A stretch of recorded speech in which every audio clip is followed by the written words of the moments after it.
Hello everybody, I hope you guys had a great day. Today we're going to be looking at my December 2019 forecast. I know it is a bit late. I'm recording this currently on the 5th of December.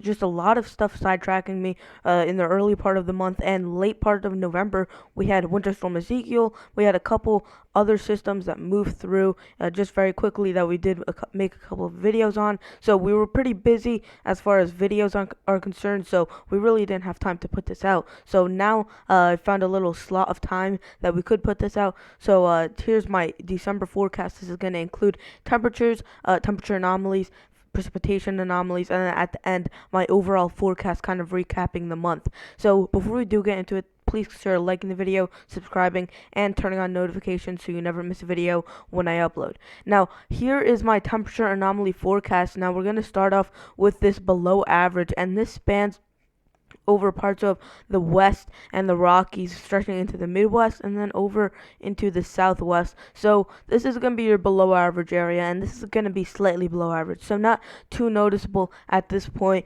And I think you guys are going to be warm to start the month, colder to end the month off, and kind of the inverse of that over the east. You're going to be cold as you start the month, and then you're going to be warmer as you end the month. So kind of an inverse, but I think the warm at the end of the month for the east will be more present and be more notable than the cold in the beginning part of the month in the east. So that's going to lead to a above average over the east and colder over the west, as it's kind of the opposite there. So slightly below average here, stretching all the way from the southwest to the northern plains. Now here's our second layer, our moderately below average, and this is for parts of northern Arizona into a little bit of Nevada and into most of Utah, Colorado, northern New Mexico, southern Wyoming, a little bit of Idaho, and a little bit of South Dakota, and then the western portion of Nebraska there. And that's where you could be seeing moderately below average, where that cold at the end of the month is really going to be very overpowering, and that's going to lead to you kind of being tilted more below average than above average for that month. Now, here is your above average, and this is going to be over the eastern third of the U.S. So that's anywhere from coastal Texas all the way up through Arkansas, Missouri, Illinois, and up into the Great Lakes states. And that's where you could be seeing above average, slightly above average. So not too noticeable, and this won't be very overpowering, especially later in the month. It will be a little bit more overpowering, just enough so that it can tilt it just slightly above average overall. But really you're going to see two sides, the cold air kind of flipping in for the earlier part of the month, and then the warm air for the later part of the month. So this would be for your Christmas time. So hopes of a white Christmas still here, but probably slightly diminishing, but we'll have to see as we get closer to this Christmas.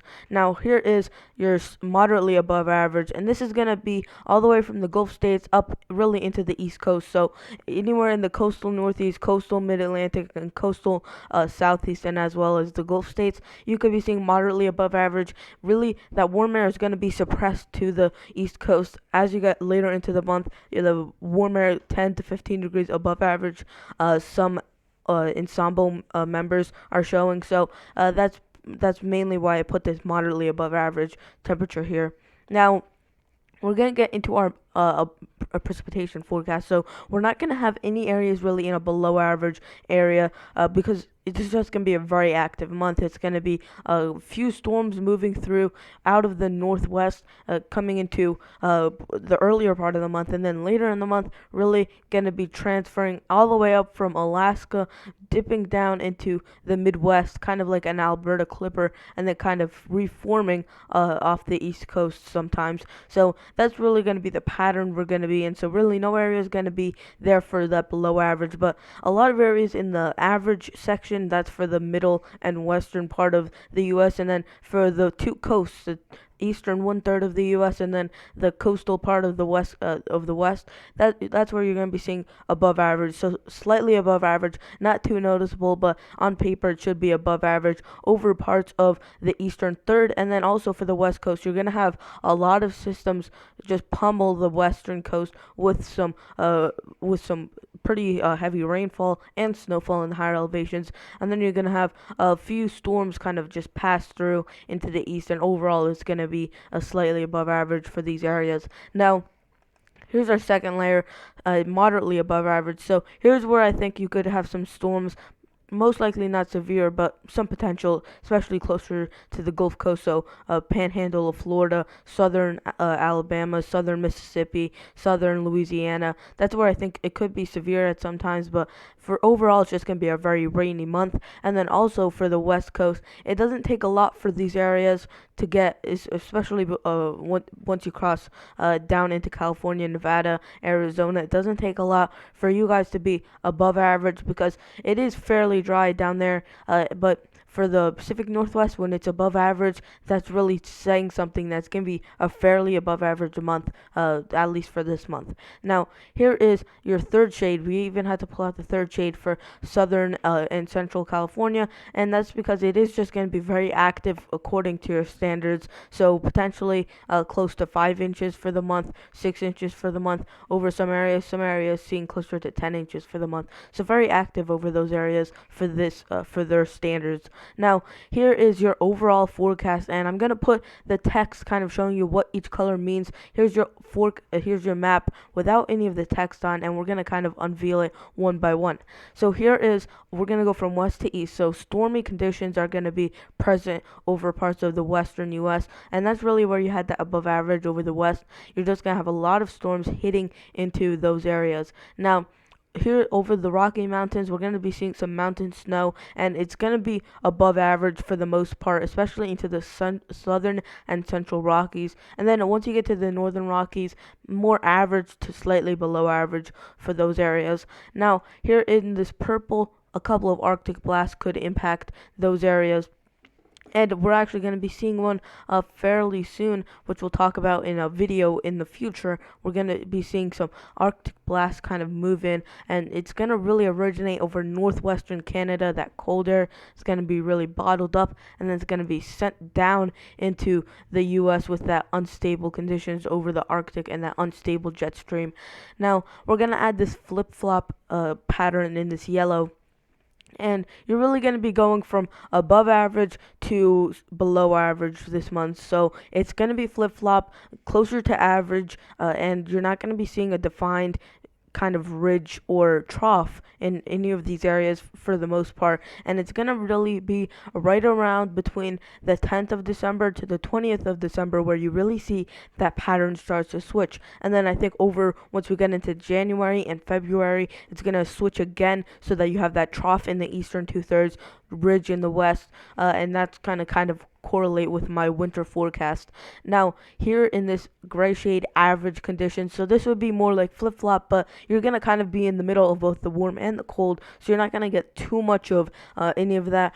On the northern side of this average layer, you could be seeing some slightly below average. I wouldn't be surprised if that actually did pop up, just because you're going to be so close to these Arctic blasts. So if they move a few miles south, you could be in this purple shade, but for the most part, since it's only December, they should be restricted fairly far to the north over Minnesota, northern Wisconsin, the UP of Michigan, into the Dakotas and Montana and Wyoming, and then also northern Idaho and eastern parts of Washington and Oregon. Now, here in this latest blue shade, you're going to be seeing enhanced lake effect snowfall. So this is really going to be where you're gonna have these warmer conditions, and that's gonna kind of, even though you're gonna be seeing warmer conditions, you're gonna be cold enough to still see snowfall closer to maybe the shores. You could be seeing some mixing at times, but for the most part, it's gonna be snowfall and warmer conditions. Actually, when it's below 32, if it's slightly warmer. If the lakes are warmer, it generates more snowfall. So that's why I think you could be seeing some enhanced lake effect over those areas for the month of December. Now, in this orange shade, you're going to be warmer later into the month of December, and that's really going to be right when you see that pattern switch, really right around the 15th when you could see that pattern switch, and that's over Texas into the southeast Arkansas, Kentucky, Tennessee, into Indiana and Ohio, and then eastward basically. And this also includes this red shade, but there's a bit more notable events that are going to be noted over that. So really, if you're anywhere to the east of this orange shade, warmer later in the month, but it should be fairly cold early in the month, just not as cold as this warm air is going to be. So this warm air is going to be a bit more overpowering than the cold air. Now, our final layer, this severe weather is going to wrap up over southern Texas, most of Louisiana, southern halves of Mississippi, Alabama, and Georgia, southern part of South Carolina, and all of Florida. Really, it's going to wrap up over these areas, and really January, February, March, we could be seeing the arrival of severe weather again. But for January and February, really going to be wrapping up with the severe weather. Not a lot of severe weather, and most likely not a lot of lightning or even thunderstorms for that matter. Just going to be a plain old boring rain. So that's going to be fairly good for these areas. No more tornadoes expected, no more hail, no more lightning. So no more severe weather in these areas starting with the December really. And I feel like earlier in the month and the early and mid section of the month, these southern areas in the deep south could be seeing some severe weather, but it's really not going to be severe anyway. It's going to be more lightning, but nothing really too dangerous over those areas. And we'll have forecast updates for those areas if you do receive severe weather. We'll have an update video on that, so stay tuned to the channel. That is gonna wrap things up here. I post almost daily, for the most part. Some disruptions to my schedule kind of prevent me from doing that, but for the most part, I try to get one video out a day, and we keep you guys updated with all the latest weather. So potentially consider subscribing, turning on notifications, and leaving a like on this video. It took a lot of effort piecing together all these maps, kind of looking at all the forecast data that is available to me, and kind of piecing it together and putting this forecast together for you guys. Anyways, that is going to wrap up this video. Please consider subscribing again, leaving a like, and turning on notifications. And that is going to be Eli's Weather Guy. I'm going to see you guys in the next video. Goodbye.